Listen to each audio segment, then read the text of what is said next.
Removing unwanted CA glue from a variety of surfaces like wood and furniture is always a challenge, and the rule of thumb with CA glues is always use less. You can always add more, but it's very difficult to remove if you put too much on. Now on wood surfaces, after the CA glue dries, in most cases, it's much harder than the wood around it. So you can't use your fingers and try and sand that, because what happens is the sandpaper will sand around the CA glue and it will leave hollows around the glue.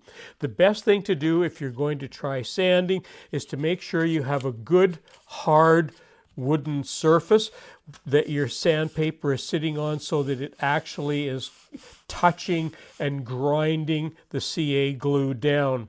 You could also try using scrapers. There's a variety of knives and scrapers on the market that you may be able to just sort of scrape off the CA glue that way, and then you may also want to do a very light sanding.